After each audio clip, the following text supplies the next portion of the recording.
Hello मेरे प्यारे बच्चों, क्या हाल चाल। बढ़िया सब। आई होप आप सभी अच्छे होंगे और आपकी तैयारी भी एकदम जबरदस्त चल रही होगी। तो चलिए रसगुल्लों, आज के इस वीडियो में हम हिंदी के दो मोस्ट इंपोर्टेंट टॉपिक का पोस्टमार्टम कर देते हैं।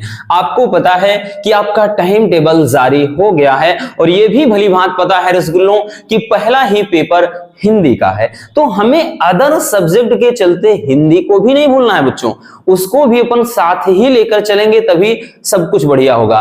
क्योंकि हिंदी एक स्कोरिंग सब्जेक्ट है, यानी आपके नंबर को बूस्ट करने का जो सबसे अच्छा सब्जेक्ट होता है वो हिंदी है।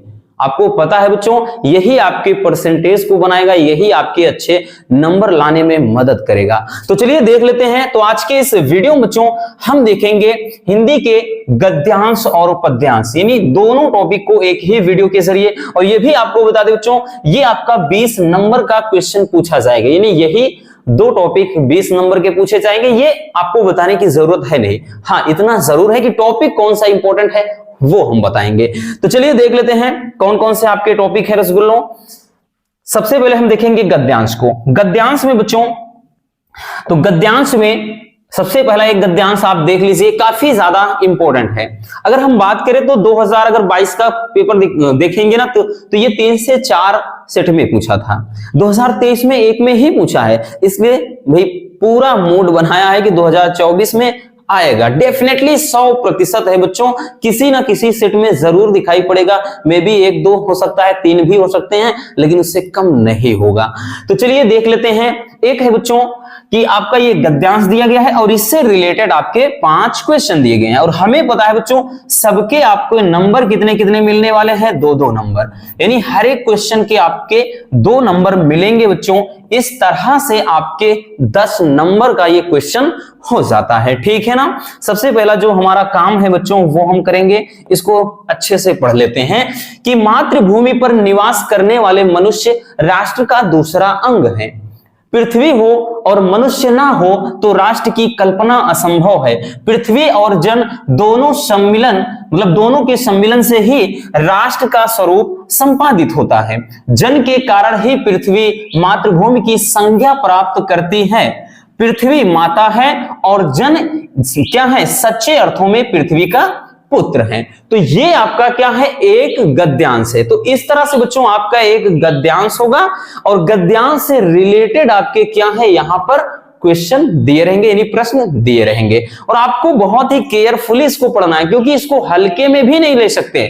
अगर आप हल्के में लेंगे बच्चों तो ये जाहिर सी बात है आपका मतलब गलत हो जाएगा। भले आपकी निगाह में होगा कि हमने तो सही किया है, नंबर क्यों कट गए, तो कहीं ना कहीं भाई वो गलती आप करते हैं तभी नंबर कटते हैं। तो ये हमें जल्दबाजी में ये चीज नहीं करना है। समझ में आ गया बच्चों, एक बार ढंग से पढ़ना है, उसके बाद ठंडे मन से इस प्रश्न पर आना है, जल्दबाजी नहीं करना है। क्लियर। चलिए अब प्रश्न पर आते हैं कि पाठ का शीर्षक और लेखक का नाम लिखिए। देखिए, जब पूछा जाए कि संदर्भ लिखिए, तब आपको उस तरह से लिखना है कि प्रस्तुत गद्यांश हमारी पाठ्य पुस्तक सामान्य हिंदी के इस चैप्टर से लिया गया, इसके लेखक ये हैं। लेकिन अगर पूछ लिया जाए बच्चों शीर्षक और लेखक का नाम, तब रसगुल्लों आपको कुछ नहीं करना है, तब केवल और केवल आप शीर्षक ऐसे हेडिंग बनाएंगे, यानी शीर्षक लिखेंगे, ठीक, यानी ये कौन सा चैप्टर है, और शीर्षक के अलावा आप लेखक का नाम लिखेंगे कि भाई लेखक कौन है। तब आपको केवल इतना करना है, ठीक। तो भाई इसके शीर्षक, भाई इसका शीर्षक क्या है, तो राष्ट्र का स्वरूप, राष्ट्र का स्वरूप, राष्ट्र का स्वरूप चैप्टर से है। क्लियर। और इसके लेखक कौन है, वासुदेव शरण अग्रवाल, ठीक, वासुदेव शरण अग्रवाल। ऊपर से नाम लिख देते हैं, 1 मिनट।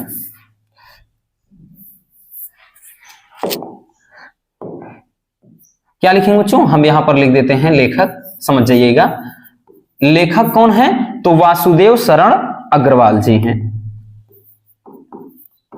वासुदेव शरण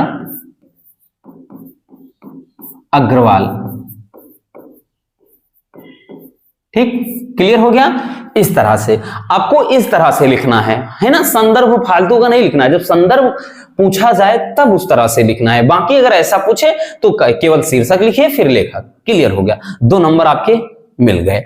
चलिए दूसरा प्रश्न क्या कह रहा है बच्चों, दूसरा कह रहा है कि राष्ट्र की कल्पना कब संभव है, संभव लिखा है भाई, यहां संभव होना चाहिए, कब असंभव है, ठीक, क्योंकि यहां संभव शब्द आया है ना, तो संभव हो ही नहीं सकता। कह रहा है कि राष्ट्र की कल्पना कब असंभव है, कब असंभव है, तो देखिए साफ साफ कहा है बच्चों, पृथ्वी हो और मनुष्य ना हो, पृथ्वी हो और मनुष्य ना हो तो राष्ट्र की कल्पना असंभव है। भाई जाहिर सी बात है, पृथ्वी हो और इस पृथ्वी पर रहने वाला कोई मनुष्य ही ना हो तो राष्ट्र का निर्माण कौन करेगा, ठीक।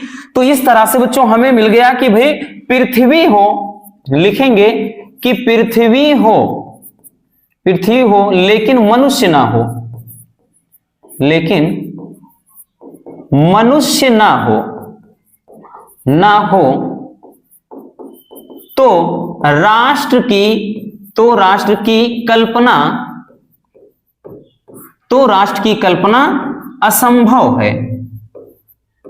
असंभव है, ठीक है ना। यानी पृथ्वी हो लेकिन मनुष्य ना हो तो राष्ट्र की कल्पना की ही नहीं जा सकती।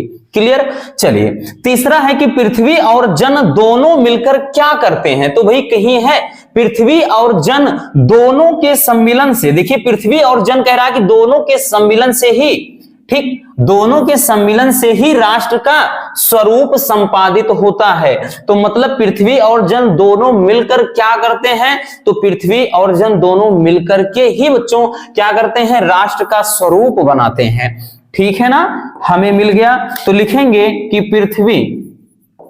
पृथ्वी और मनुष्य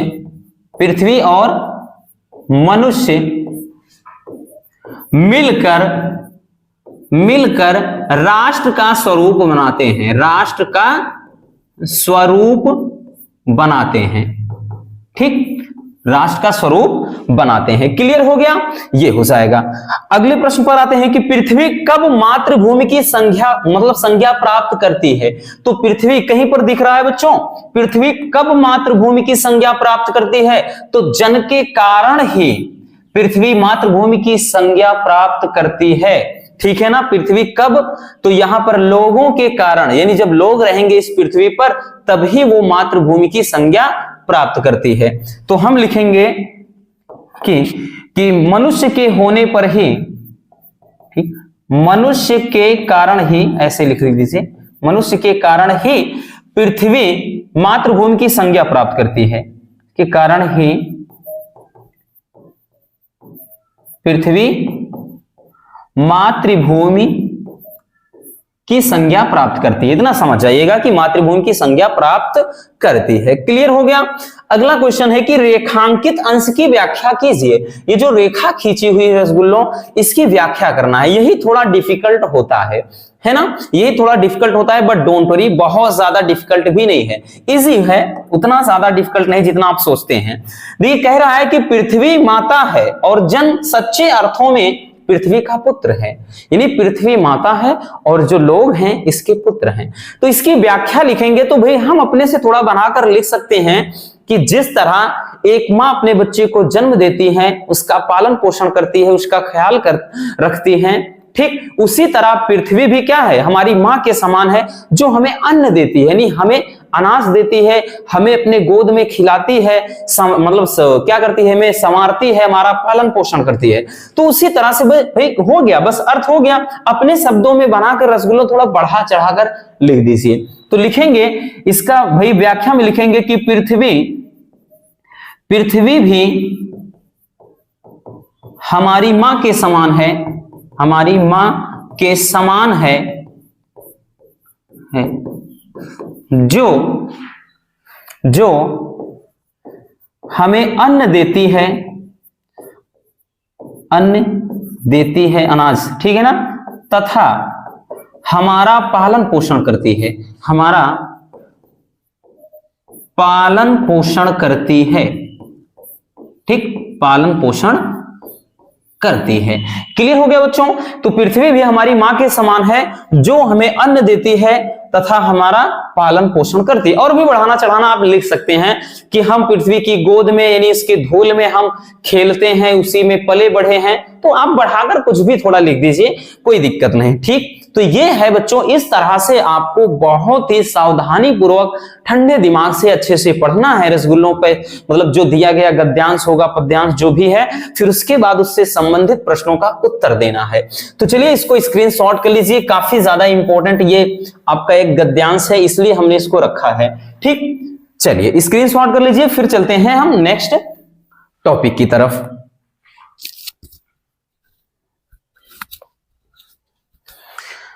चलिए बच्चों, हो गया। अब आते हैं हम अगले गद्यांश पर। अगला गद्यांश देख लेते हैं। अगला गद्यांश क्या है, गौर से समझिएगा इसको भी, ये भी बहुत ही प्यारा सा है। ठीक, कहते हैं दुनिया बड़ी भुलक्कड़ है, कहते हैं दुनिया बड़ी भुलक्कड़ है, केवल उतना ही याद रखती है जितने से उसका स्वार्थ सधता है, बाकी को फेंक कर आगे बढ़ जाती है, शायद अशोक से उसका स्वार्थ नहीं सधा, क्यों उसे वह याद रखती, सारा संसार ही मतलब सारा संसार स्वार्थ का अखाड़ा ही तो है। बहुत ही अच्छी बात कही गई है कि भाई कहते हैं, लोग कहते हैं कि दुनिया बड़ी भुलक्कड़ है, केवल उतना ही याद रखती है जितने से उसका स्वार्थ क्या होता है, सधता है, बाकी को फेंक कर आगे बढ़ जाती है, शायद अशोक से उसका स्वार्थ नहीं सधा, क्यों उसे वह याद रखती, सारा संसार स्वार्थ का ही तो एक अखाड़ा है। देखिए बहुत ही प्यारा सा बच्चों ये एक आपका गद्यांश है। अब देखिए इसमें लिखना क्या है अपने को। पहला प्रश्न आते हैं कि उपयुक्त गद्यांश के पाठ और लेखक का नाम लिखिए। तो भाई हम लिखेंगे पाठ यानी शीर्षक और इसके लेखक का नाम। तो पाठ और लेखक का नाम लिखेंगे। तो भाई लेखक का, पाठ और लेखक का नाम तो आप खुद जान चुके होंगे, अब बताने की जरूरत नहीं है कि भाई किस पाठ का है, इसके लेखक क्या है। ठीक, फिर भी अगर नहीं पता है डोंट वरी। ये पाठ है बच्चों, क्या है, अशोक के फूल। अशोक शब्द आ गया है तो इतना तो समझ जाएंगे आप, अशोक के फूल, अशोक के फूल से है। अब कह रहा है कि इसके लेखक कौन है, तो भाई डॉक्टर, ठीक, हजारी प्रसाद जी हैं, हजारी प्रसाद जी हैं, ठीक, डॉक्टर हजारी प्रसाद। ये हो गया पहला। दूसरा कह रहा है कि अशोक को विस्मृत करने का आधार किसे माना गया है। विस्मृत का मतलब भूलने का। अशोक को लोग क्यों भूल गए हैं, जो अशोक का वृक्ष है, ठीक, उसे लोग क्यों भूल जा रहे हैं, तो भाई इसका आधार क्या है। देखिए इसमें एक चीज कहा है बच्चों कि शायद अशोक से उसका स्वार्थ नहीं सधा, क्यों उसे वह याद रखती, यानी दुनिया से, जो दुनिया का अशोक के साथ कोई स्वार्थ ही नहीं था, यानी उसका कोई स्वार्थ ही नहीं था जिसके कारण वो अशोक को याद रखें। तो कहने का मतलब है कि दुनिया टिकी किस पर है, स्वार्थ पर, चल किस पर रही है, स्वार्थ पर। तो यहां पर है कि अशोक को विस्मृत करने का जो आधार किसे माना गया है, तो हम लिखेंगे कि भाई स्वार्थ को। ठीक, आप इसको थोड़ा ऐसे नहीं अकेले लिख देंगे, आप थोड़ा इसको पूरा जोड़ेंगे कि अशोक को विस्मृत करने का आधार यहां पर लिख देंगे स्वार्थ को माना गया है। क्लियर हो गया बच्चों, ये वन लाइनर होते हैं। ठीक, तो अशोक को विस्मृत करने का आधार किसे माना गया, तो किसी के स्थान में जब आप उत्तर लिखेंगे लिख देंगे स्वार्थ को माना गया है। अगला है कि लेखक ने दुनिया का किस तरह का व्यवहार बताया है। देखिए ध्यान से समझिएगा, लेखक ने दुनिया का किस तरह का मतलब कह रहा है बच्चों व्यवहार बताया है। तो देखिएगा क्या कहा है कि, कहां गया भाई, कि रुकिए एक मिनट, हाँ, स्वार्थ कैसा बताया है कि मतलब दुनिया भुलक्कड़ है, जितने से उसका स्वार्थ सत्ता है, बाकी मतलब उतना ही याद रखती है, बाकी को वो फेंक करके आगे बढ़ जाती है। तो दुनिया का बर्ताव या व्यवहार कितना कैसा है बताया है कि दुनिया केवल वही याद रखती है जिससे उसका स्वार्थ सधता है। तो इसको अपने शब्दों में थोड़ा बनाकर लिखेंगे। ठीक, हम इसको जब लिखेंगे बच्चों तो लिखेंगे कि दुनिया वही याद रखती है, वही याद रखती है जिससे उसका स्वार्थ हो, उसका स्वार्थ हो। ठीक, या फिर लिख सकते हैं जिसमें उसका स्वार्थ हो, जिससे नहीं, जिसमें उसका स्वार्थ हो। तो भाई यही तो व्यवहार बताया है ना दुनिया, कि लेखक ने दुनिया का किस तरह का व्यवहार बताया है, तो दुनिया वही याद रखती है जिसमें उसका स्वार्थ हो, यानी दुनिया स्वार्थी है, स्वार्थ पर ही टिकी है, स्वार्थ पर ही चल रही है। क्लियर हो गया। चलिए अगला देख लेते बच्चों। अगला क्या कह रहा है कि स्वार्थ का अखाड़ा किसे माना गया है या किसे कहा गया है, तो सीधा सीधा भाई सारा संसार ही स्वार्थ का अखाड़ा है। तो लिखेंगे कि सारा संसार, ठीक, सारा संसार स्वार्थ का अखाड़ा है। ठीक, स्वार्थ का क्या है, अखाड़ा है। तो भाई सारा संसार ही स्वार्थ का अखाड़ा है, इसमें कोई दो राय नहीं है। अगला है बच्चों कि रेखांकित अंश की व्याख्या कीजिए।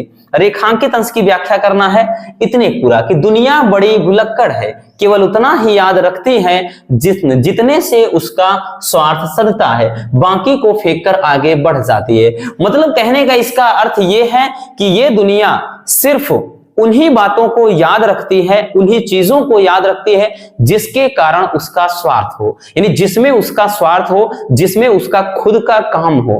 ठीक, बाकी फालतू के चीजों, मतलब किसी और चीज को याद करने के को वो तुच्छ वस्तुएं समझते हैं। ठीक, किसी और चीज को याद रखने का वो अपने दिमाग में सोचते हैं कि मैं बोझा क्यों लूं, फालतू का चीज मैं याद करके दिमाग क्यों खराब करूं, ऐसा ये दुनिया सोचती है।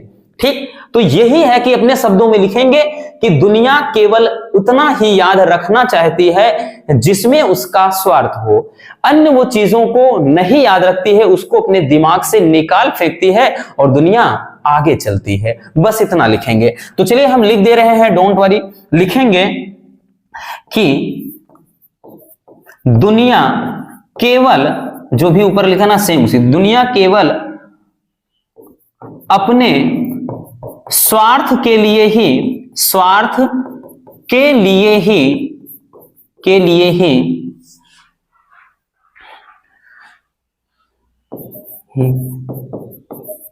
किसी चीज को याद करती है। ठीक, याद करती है। दुनिया मतलब क्या है कि भैया दुनिया केवल अपने स्वार्थ के लिए ही किसी चीज को याद करती है, यदि नहीं लिखेंगे कि जिसमें उसका स्वार्थ ना हो, जिसमें उसका स्वार्थ ना हो उसे वह दिमाग से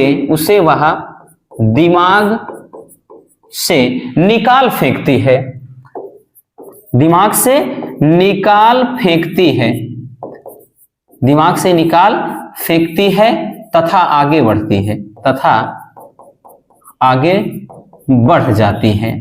ठीक, आगे बढ़ जाती है। मतलब बच्चों ये है कि उसे जो, मतलब वही चीज उसे याद रहेगा जिससे उसका काम निकलने वाला हो।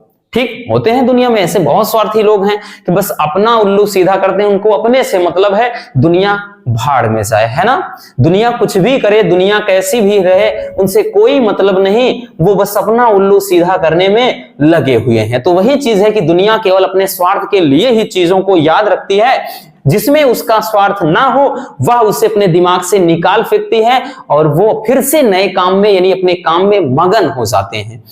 बात समझ में आई? चलिए तो इसको स्क्रीनशॉट कर लीजिए, काफी इंपॉर्टेंट है बच्चों ये वाला गद्यांश। ठीक, चलिए फिर हम देखते हैं नेक्स्ट टॉपिक को।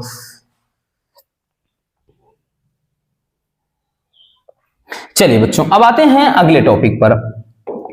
अगला है पद्यांश। पद्यांश में भाई ये भी 10 नंबर का आएगा, है ना। इसमें भी एक आपका दिया रहेगा पद्यांश, उससे रिलेटेड 5 क्वेश्चन और 5 के 5 प्रश्न सेम उसी तरह का बच्चों। इसमें भी आपके ये 2-2 नंबर के सारे क्वेश्चन होंगे। क्लियर? चलिए तो देख लेते हैं, पहले इसको अच्छे से पढ़ लेते हैं।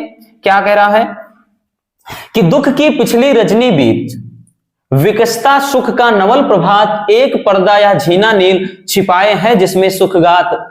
आगे का लिख दिया बच्चों, गाय लिख दिया, गौ माता कहां से आ गई, गात है। ठीक, गात है, ओके, गाय मत समझ लेना, ये गात है, हो गया। चलिए अब यहां पर देखिए, आगे कह रहा है कि जिसे तुम समझे हो अभिशाप, जगत की ज्वालाओं का मूल, ईश का वह रहस्य वरदान, कभी मत इसको जाओ भूल। बहुत बहुत बहुत इंपॉर्टेंट ये वाला पद्यांश है। ठीक, अगर आप क्वेश्चन पेपर उठाएंगे ना, शायद ही ऐसा कोई ईयर निकल जाए जब ये भाई छूट जाए, नहीं तो इसको जरूर देता है, क्योंकि है ही इतना इंपॉर्टेंट कि दुख की पिछली रजनी बीच विकसता सुख का नवल प्रभात, कि जो दुख की काली रातें होती है ना, उनके पीछे सुखों का एक नया सवेरा भी होता है। ध्यान से समझिएगा बच्चों कि दुख की पिछली रजनी भी, कि हालांकि मनुष्य के जीवन में बहुत दुख है, लेकिन उन दुखों के बीतने के बाद सुखों का एक नया सवेरा भी होता है। यानी किसी को दुख है तो पूरी लाइफ दुख नहीं रहेगा, ये बस क्षण भर के लिए है। सुख और दुख यूं तो लगा रहेगा ना। एक गाना सुना होगा आपने, क्या कहते हैं, अमिताभ बच्चन का है ना, कि आना जाना लगा रहेगा, सुख आएगा दुख जाएगा, करेगा जो भी भलाई के काम, उसका ही नाम रह जाएगा। ऐसा कोई गाना है, हमें बहुत पसंद है, हम बहुत उसको सुनते हैं, तो थोड़ा गुनगुना दिए, याद आ गया। तो ये चीज है बच्चों कि मतलब सुख और दुख ये तो भी आना और जाना लगा रहेगा। ठीक, वही चीज कह रहा है कि दुख की पिछली रजनी भी, दुख की पिछली रजनी, रजनी का मतलब रात होता है। ठीक, और रात का मतलब यहां पे क्या है, दुखों की रात की बात कर रहा है, वो वाली रात नहीं जो दिन और रात, कि दुख की काली रात के बीच में कह रहा कि विकसता सुख का नवल प्रभात, कि सुखों का एक नवल मतलब नया सवेरा भी होता है। आगे कह रहा है कि एक पर्दा यह झीना नील, ये तो एक मतलब एक पर्दा है। ठीक, यानी सुख और दुख के बीच में ये जो स्थिति है, ये तो एक पर्दा है, छिपाए हैं जिसमें सुख का, जिसके बीच में सुखों का एक शरीर छिपा हुआ है। ठीक, यानी सुख और दुख के बीच में एक बहुत ही महीन सा पर्दा होता है, उस पर्दे के हट जाने के बाद सुख और दुख, यानी जो दुख है दुख के बाद सुख ही सुख रहेगा। आगे कह रहा है कि जिसे तुम समझे हो अभिशाप, जगत की ज्वालाओं का मूल, जिसे तुम अभिशाप समझ रहे हो कि भाई जिंदगी में कुछ भी नहीं है, खत्म हो गया है सब कुछ, वो कह रहा है कि जिसे तुम समझे हो अभिशाप, जिसे तुम अभिशाप समझ रहे हो, ठीक, जगत की ज्वालाओं का मूल, यही संसार की ज्वालाओं का एक मूल है, यानी रहस्य है। आगे कह रहा है कि ईश का वह रहस्य वरदान, ये ईश्वर द्वारा प्रदान किया गया रहस्यमयी वरदान है, कभी मत जाओ इसको भूल, और इसे कभी मत भूलना। ठीक, यानी ये सुख दुख हर एक इंसान के लाइफ में लगा रहेगा। ये कौन समझा रहा है, ये कहां की बात है बच्चों, तो ये है श्रद्धा और मन चैप्टर से, जिसमें श्रद्धा मन को समझाते हुए कह रहे, मनु एकदम शांत बैठे होते हैं, यानी वो एकदम सुनसान जगह पर होते हैं, उनको लगता है दुनिया में सब कुछ खत्म है, कुछ है ही नहीं, दुनिया एकदम नीरस है, बेजान है, यहां पर जिंदगी कुछ भी नहीं है। तो ये उनको समझा रही हैं कि भाई आप इतना ज्यादा उदास मत हो, ठीक है ना, कभी भी कोई मतलब एक जैसी स्थिति हर एक मनुष्य के जीवन में नहीं होती है, हमेशा बदलाव होता है, कि changing is the rule of nature, परिवर्तन प्रकृति का नियम है। क्लियर, ठीक, ये चीज है। तो वहां हालांकि अंग्रेजी बोलकर नहीं समझाती हैं, इतना समझ जाइएगा। अब कह रहा बच्चों की उपयुक्त पद्यांश के कवि और कविता का नाम लिखिएगा रसगुल्लों। क्लियर, चलिए, तो भाई हमें मिल गया। तो पहले हम क्या करेंगे, तो हम कह रहा है कि पद्यांश के कवि और कविता का नाम। तो कवि, अब की बार कवि ऊपर है, डोंट वरी, कवि है और कविता दोनों लिख देते हैं। तो कवि कौन है, कौन है रसगुल्लों बताइएगा। जयशंकर प्रसाद जी हैं, जयशंकर, ठीक, जयशंकर प्रसाद जी हैं। अगर उधर कट गया हो, ना दिखाई पड़ रहा हो तो समझ जाइएगा, जयशंकर प्रसाद जी हैं। कविता, भाई कविता का नाम यानी चैप्टर का नाम क्या है, श्रद्धा मनु। क्या है रसगुल्लों, श्रद्धा मनु है। ठीक, चलिए आई बात समझ में। अगला क्या कह रहा है कि श्रद्धा किसके हताश मन को प्रेरणा दे रही है। तो भाई मिल गया ना आंसर, तो किसके हताश मन को, तो मनु के, मनु के। तो ऐसे नहीं लिखना है, आप जब उत्तर में लिखेंगे तो आप लिखेंगे कि श्रद्धा, यहां किसके के स्थान पे मनु, श्रद्धा मनु के हताश मन को प्रेरणा दे रही है। क्लियर हो गया। चलिए तीसरा क्या लिखेंगे कि यह पर्दा एक झीना नील। ठीक है ना। या पर्दा एक झीना नील, इस पंक्ति में कौन सा अलंकार है, सीधा सा दिख रहा है बच्चों, यह पर्दा एक झीना नील, ठीक, तो एक झीने नील की तरह है, तो कहने का अर्थ यहां पर है उपमा अलंकार, ठीक। कौन सा अलंकार, उपमा अलंकार है रसगुल्लो, ठीक, तुलना की जा रही है। आगे कह रहा है कि रजनी किसका प्रतीक है, तो रजनी किसका प्रतीक है, तो रजनी भाई यहां पर दुख का प्रतीक है, ठीक, दुख का प्रतीक, दुख का प्रतीक है, ठीक है ना। रजनी किसका प्रतीक है, तो किसका के स्थान पे रजनी दुख का प्रतीक है। जब आप उत्तर लिखेंगे इस तरह से लिखेंगे, इतना शॉर्ट नहीं कि बस इतना लिख दिए, नहीं, ये गलत तरीका है कि रजनी दुख का प्रतीक है। क्लियर। अगला है कि रेखांकित अंश की व्याख्या कीजिए, तो भाई रेखांकित अंश की व्याख्या करना है अपने को। कह रहा है कि दुख की पिछली रजनी बीच विकसता सुख का नवल प्रभात, ठीक, हमने तो पहले ही बता दिया है अर्थ कि दुख की काली रात के बीच में, मतलब दुख की काली रात के पीछे जो होता है सुखों का एक नया सवेरा होता है। तो हम लिखेंगे कि दुख की काली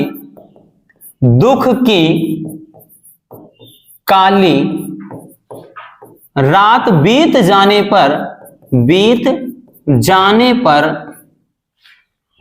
जाने पर सुखों का एक नया सवेरा होता है, सुखों का एक नया सवेरा होता है, ठीक, सुखों का एक नया सवेरा होता है। क्लियर हो गया बच्चों। तो इस तरह से आप क्या है, बहुत ही सिंपल तरीके से कोई भी प्रश्न हो, हमें पता है कि बच्चों थोड़ा अच्छे से एक बार पढ़ना है, फिर उसके बाद एकदम शांत मन से बहुत ही मजे में इसके दिए गए प्रश्नों का उत्तर देना है, और कुछ भी नहीं रसगुल्लो, ठीक, बहुत ही आसान होता है। देखिए लेकिन बहुत ज्यादा बच्चे इसको कठिन बना देते हैं, है ना, उल्टा सीधा भाई पूछ कुछ रहा है लिख कुछ देंगे, तो ये आपके साथ ना हो, इसलिए आपको अच्छे से ये बात समझना है। बाकी हर एक चीज तो देखेंगे, हर एक चीज का क्वेश्चन बैंक है, हर एक सब्जेक्ट का है ना, हर एक चीज आप खुद कर सकते हो वो चीज, लेकिन जरूरी है कि तरीका क्या होना चाहिए वो अपने को आना चाहिए, ठीक। चलिए इसको भी स्क्रीनशॉट कर लीजिए। हो गया बच्चों। चलिए अब हम आते हैं अगले पर, एक और है, ठीक, इसको हम एक बार और बता चुके हैं, इंपॉर्टेंट है, 2023 में बात करें तो पूछा नहीं गया था, इसलिए हम इसको रखे हैं और बार बार ये चीज आपको बता रहे हैं। कह रहा है कि प्रकृति के यौवन का श्रृंगार करेंगे कभी ना बासी फूल, मिलेंगे वे जाकर अतिशीघ्र, आह उत्सुक है उनको धूल, ठीक। कह रहा है कि प्रकृति के यौवन का श्रृंगार करेंगे कभी ना बासी फूल, कि प्रकृति के यौवन का मतलब रूप होता है, ठीक है ना, कि प्रकृति का जो रूप है, रूप का मतलब जैसे यौवन का मतलब एक शरीर होता है ना, कि हाँ एक शरीर सुडौल है, सुंदर है देखने में, मतलब क्या है, शरीर चमक रहा हो, खूबसूरती हो, वो यौवन होता है। तो प्रकृति के जो यौवन का श्रृंगार कभी बासी फूलों से नहीं होता है, यानी प्रकृति अपना जो श्रृंगार है कभी भी बासी फूल से नहीं करते हैं, या प्रकृति की शोभा कभी भी बासी फूलों से नहीं बढ़ाई जा सकती है। आगे लिखेंगे कि मिलेंगे वे जाकर अतिशीघ्र, आ उत्सुक है उनको दूर, कि मिलेंगे वे जाकर अतिशीघ्र, यानी उनका तो एक ही हश्र होता है, वो एक ना एक दिन जाकर के धूल में ही मिल जाएंगे, और आ उत्सुक है उनको धूल, तो भूल यहां लिख उठा भाई, धूल है, ठीक, धूल, ठीक, आह उत्सुक है उनको धूल, कि भाई वो क्या है, धूल भी उत्सुक है उनको अपने में मिलाने के लिए, ठीक। समझ में आ गया बच्चों ये चीज। तो अब देखिए प्रश्न पर आते हैं कि पद्यांश के शीर्षक और कवि का नाम। तो भाई शीर्षक का मतलब हम चैप्टर का नाम पूछ रहा है, शीर्षक कौन है, शीर्षक, और उसके बाद कवि कौन है, ठीक, इसको तो भी देख ही चुके हैं बच्चा। शीर्षक कौन है भाई, शीर्षक चैप्टर का नाम क्या है, उसी चैप्टर का है श्रद्धा मनु। किसमें का है बच्चों, तो श्रद्धा मनु का ही है। तो कवि कौन है, तो जयशंकर प्रसाद जी हैं, ये तो पता चल ही गया होगा, जयशंकर प्रसाद जी, क्लियर है, जयशंकर प्रसाद जी। अब देखिए कह रहा है कि प्रकृति के यौवन का श्रृंगार किन फूलों से नहीं हो सकता है, तो भाई आंसर मिल गया ना, बासी फूलों से, ठीक, बासी फूलों से, कि प्रकृति के यौवन का श्रृंगार। तो यहां पर जहां पर किन लिखा है तो किन पे स्थान पे आप लिखेंगे कि प्रकृति के यौवन का श्रृंगार बासी फूलों से नहीं होता है। ठीक, यानी कभी भी जो बासी फूल हैं वो प्रकृति की शोभा नहीं बढ़ाएंगे। ठीक, वो होंगे क्या भाई, वो हमेशा से सूख कर, यानी वो टहनी से अलग होकर के जमीन में गिर जाएंगे और धूल में ही मिल जाएंगे। ये उनके कहने का मतलब है। आगे कह रहा है कि रेखांकित अंश की व्याख्या कीजिए भैया। तो रेखांकित अंश की व्याख्या करना है बच्चों कि प्रकृति के यौवन का श्रृंगार करेंगे कभी ना बासी फूल। ठीक, तो यहां पर वही चीज जो भी हमने समझाया कि प्रकृति का श्रृंगार, ठीक, प्रकृति का श्रृंगार कभी भी बासी फूलों से नहीं किया जा सकता। कभी भी बासी फूलों से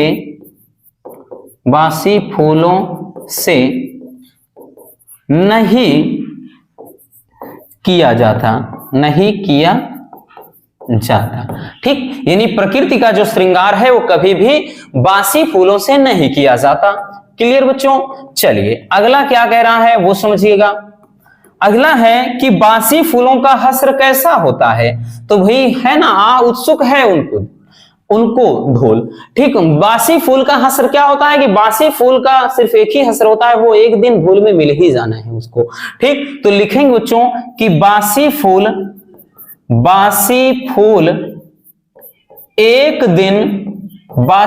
एक दिन धूल में ही मिल जाते हैं।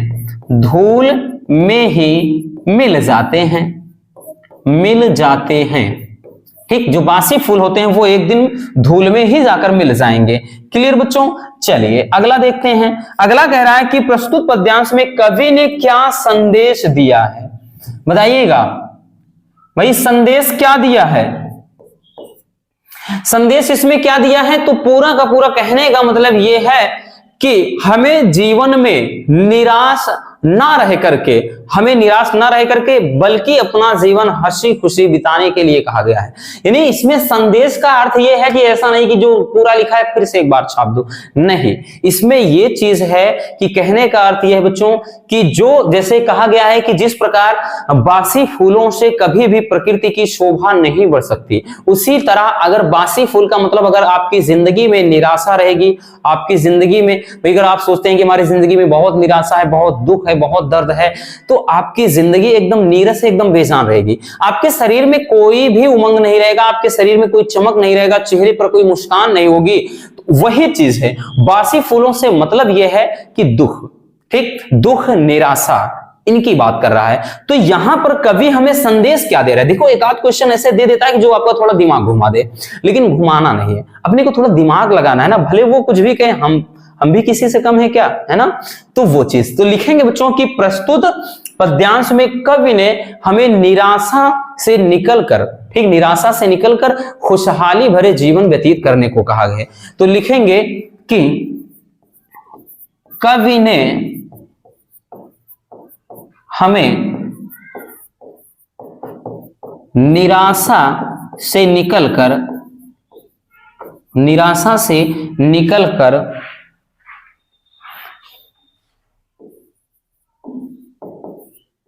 खुशी पूर्वक रहने को कहा है, रहने का संदेश दिया है।